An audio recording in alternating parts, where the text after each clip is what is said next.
तमिलनाडु लिए चलते हैं, पीएम का संबोधन चल रहा है। तमिलनाडु के गवर्नर आर.एन. रवि जी, मंत्रिमंडल में मेरे सहयोगी किंजरापू राममोहन नायडू जी, डॉक्टर एल. मुरुगन जी, तमिलनाडु के मंत्री तंगम तेनरसु जी, डॉक्टर टी.आर.बी. राजा जी,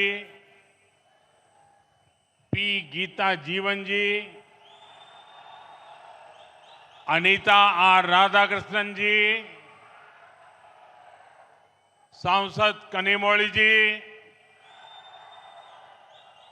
तमिलनाडु भारतीय जनता पार्टी के अध्यक्ष और हमारे एमएलए नयनार नागेंद्रन जी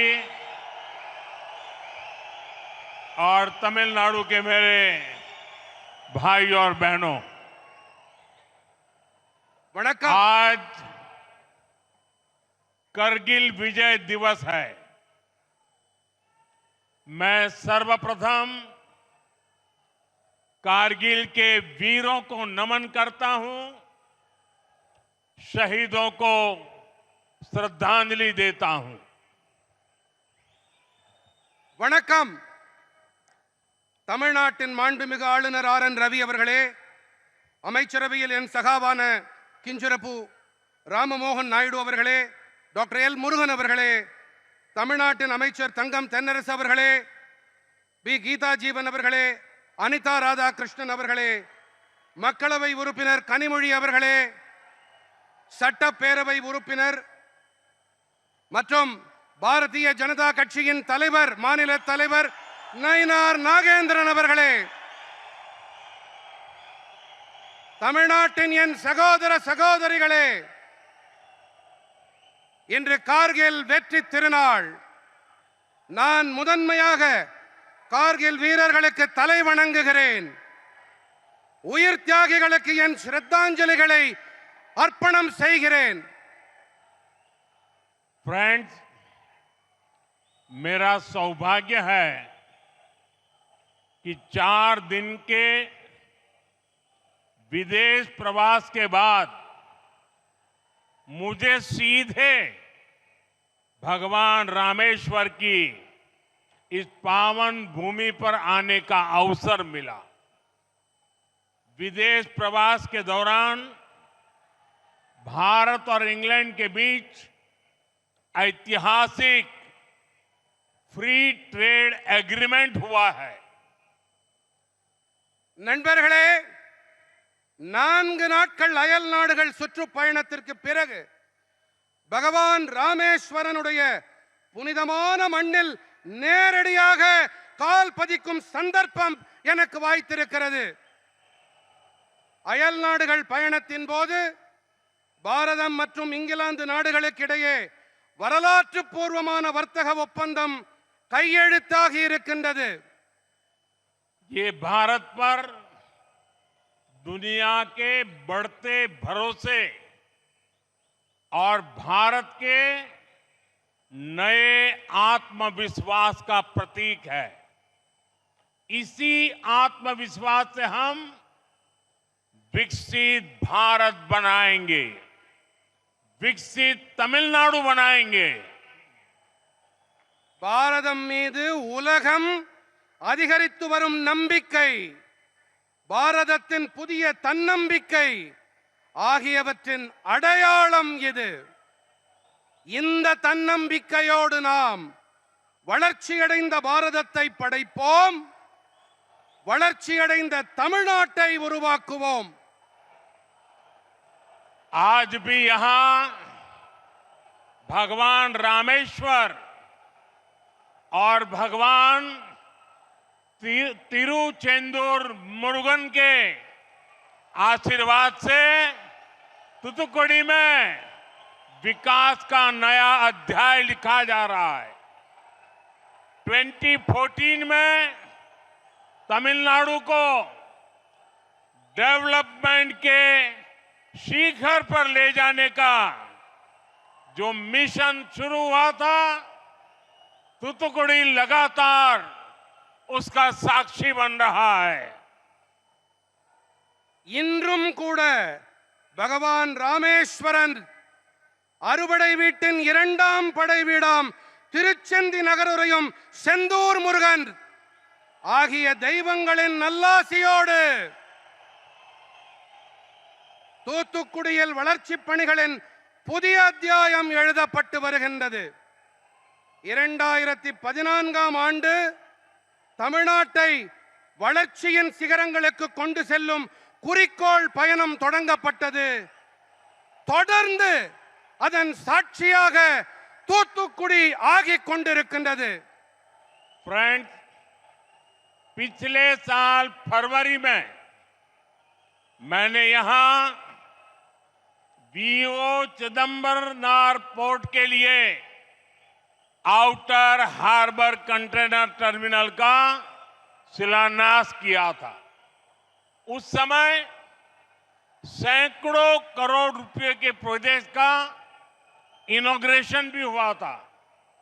सितंबर में मैंने नए तूतुकुड़ी इंटरनेशनल कंटेनर टर्मिनल का लोकार्पण किया था। நண்பர்களே, கடந்த ஆண்டு பிப்ரவரி மாதம் நான் இங்கே வாவு சிதம்பரனார் துறைமுகத்திலே வெளிப்புற துறைமுக சரக்கு பெட்டி முனையத்திற்கான அடிக்கல் நாட்டினேன். பல நூற்றுக்கணக்கான கோடி ரூபாய் பெருமானம் உள்ள திட்டங்களை அப்போது நான் தொடக்கி வைத்தேன். செப்டம்பரிலே புதிய தூத்துக்குடி சர்வதேச சரக்கு பெட்டி முனையத்தை குடிமக்களுக்கு நான் अर्पणम செய்தேன். आज एक बार फिर यहां 4800 करोड़ रुपीस के प्रोजेक्ट का लोकार्पण और शिलान्यास किया गया है। इनमें एयरपोर्ट, हाईवेज, पोर्ट्स और रेलवे के प्रोजेक्ट्स हैं और पावर सेक्टर से जुड़े अहम इनिशिएटिव भी हैं।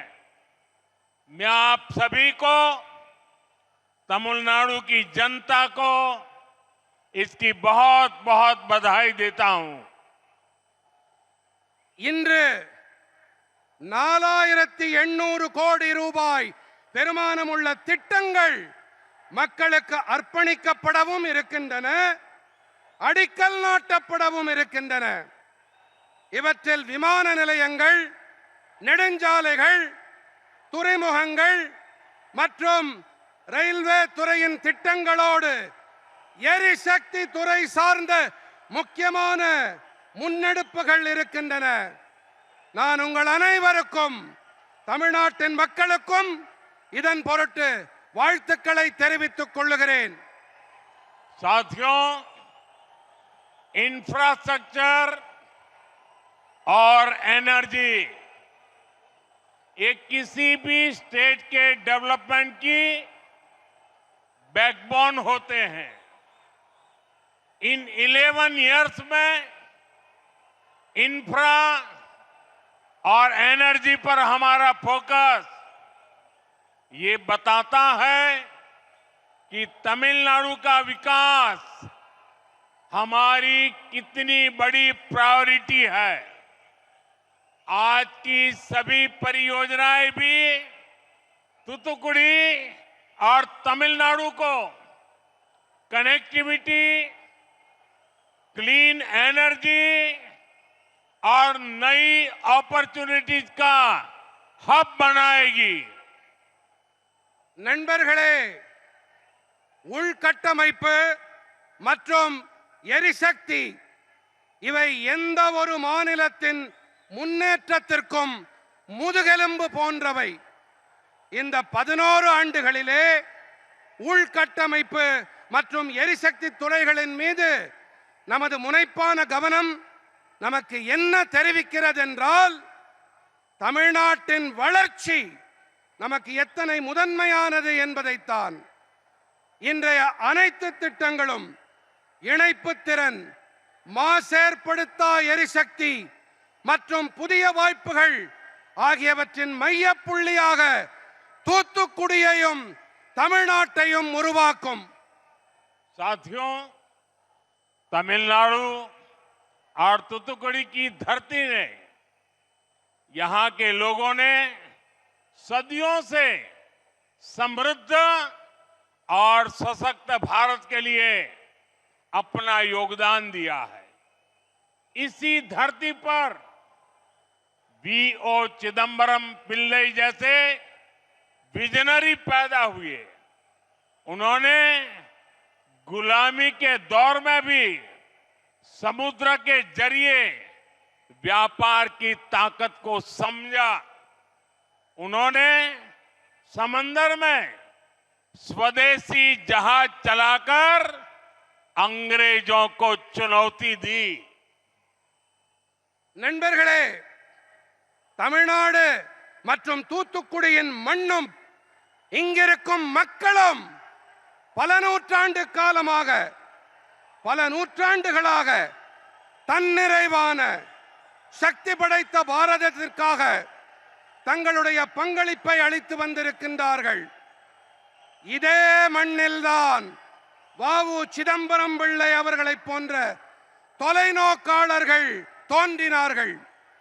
அடிமைப்பட்டிருந்த காலத்திலேயே கூட கடல் வழி வாணிபத்தின் சக்தியை புரிந்து கொண்டவர் அவர். ஆழ்கடல்களின் மீது சுதேசி கப்பலை செலுத்தி ஆங்கிலேயர்களுக்கு சவால் விட்டவர் வ.உ. சிதம்பரம் பிள்ளை அவர்கள்.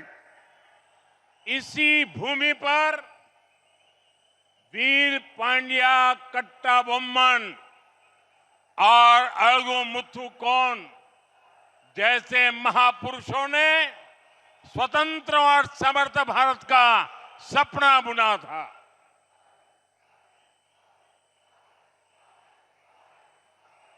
இந்த மண்ணில்தான் வீரபாண்டிய கட்டபொம்மன், அழகுமுத்துக்கோன் போன்ற மாமனிதர்கள் சுதந்திரமான வல்லமை மிகு பாரதம் படைக்கும் கனவை காணச் செய்தார்கள்.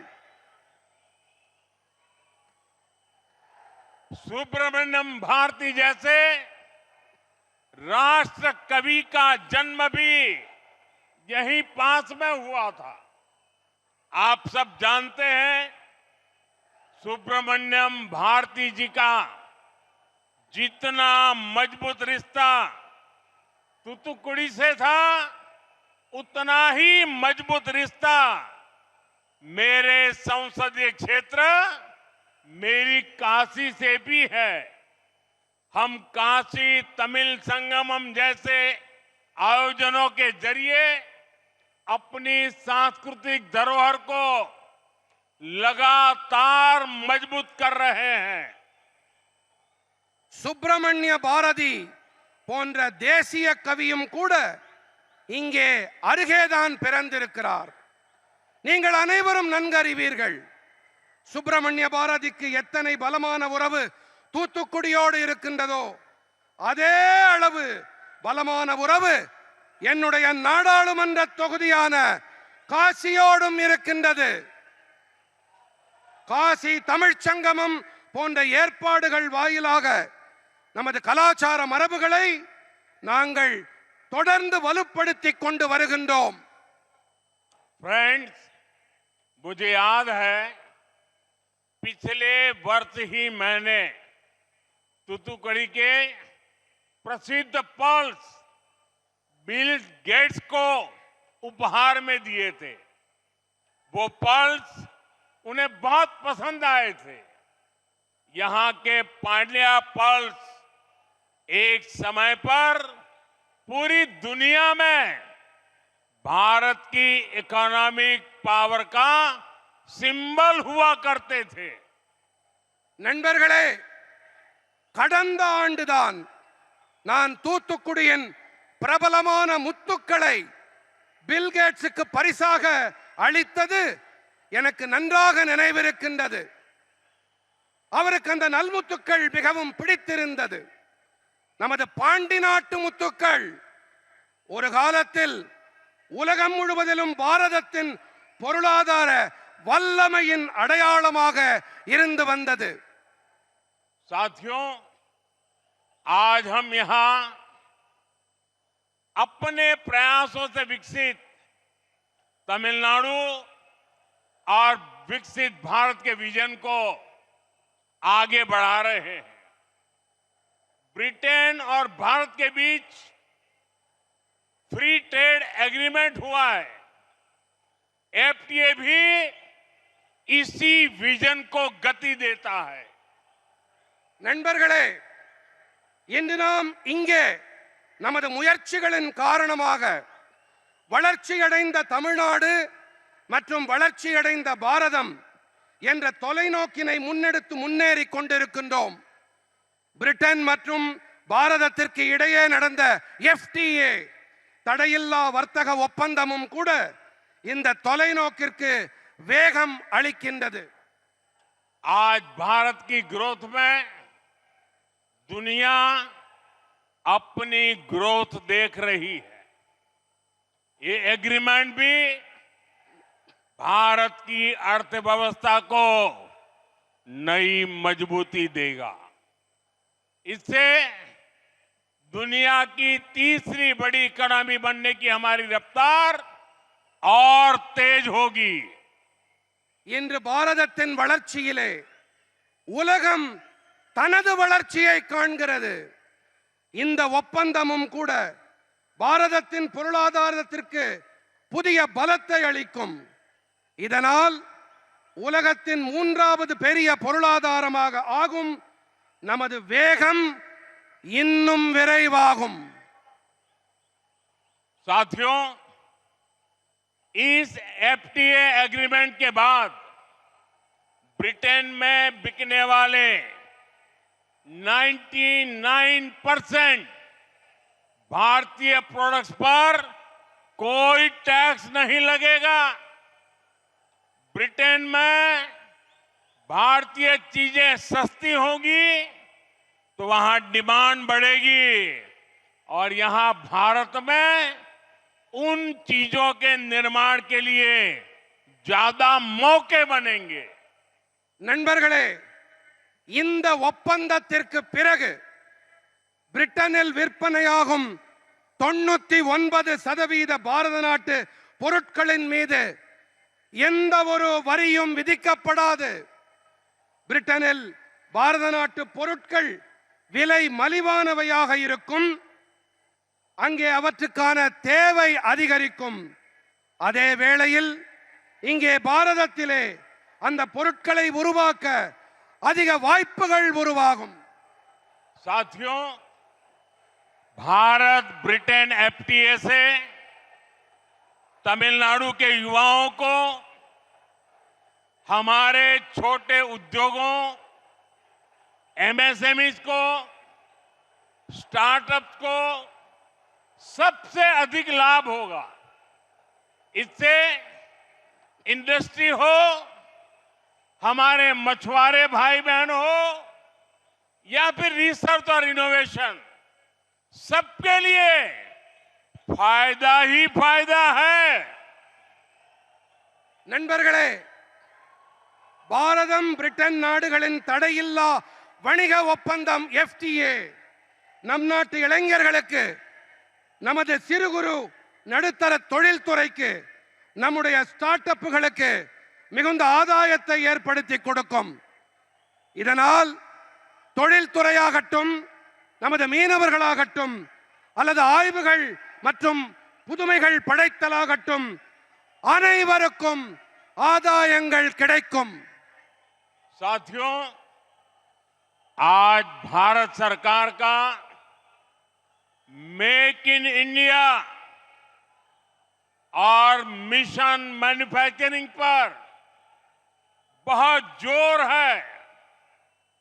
आप सभी ने अभी ऑपरेशन सिंदूर के दौरान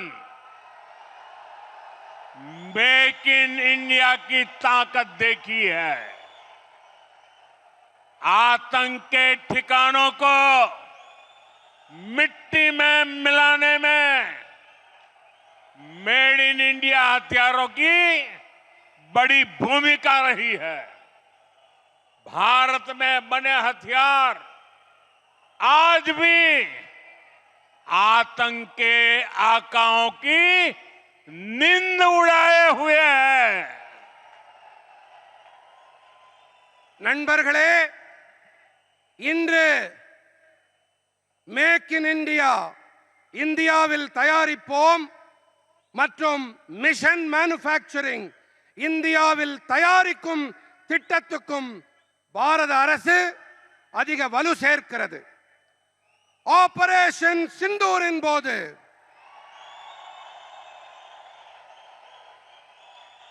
இந்தியாவில் தயாரிப்போம் குறிக்கோளின் பலத்தை கண்கூடாக பார்த்திருப்பீர்கள். பயங்கரவாதிகளின் பதுங்கி இடங்களை மண்ணோடு மண்ணாக்கியதில்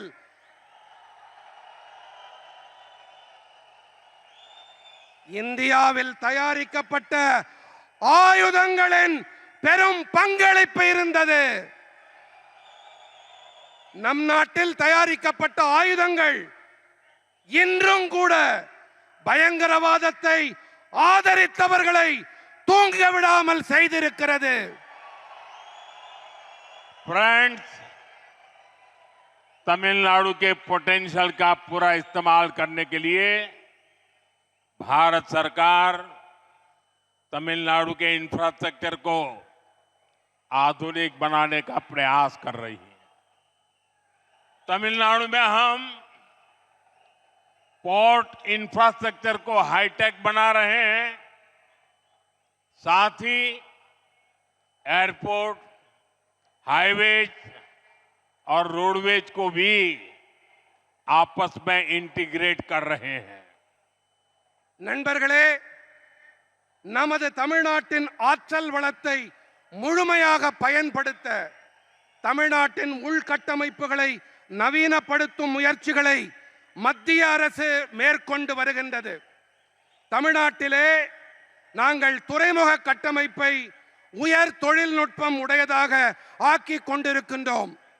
இதோடு கூடவே விமான நிலையங்கள், நெடுஞ்சாலைகள் மற்றும் ரயில்வே துறை ஆகியவற்றுக்கு இடையேயும் கூட பரஸ்பர ஒருங்கிணைப்பை ஏற்படுத்திக் கொண்டு வருகின்றோம்.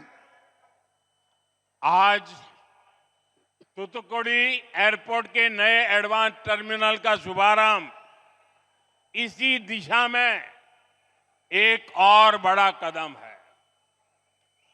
450 करोड़ रुपए की कॉस्ट से बना ये टर्मिनल अब हर साल 20 लाख से ज्यादा पैसेंजर्स को होस्ट करेगा। पहले ये सालाना कैपेसिटी केवल 3 लाख पैसेंजर की थी।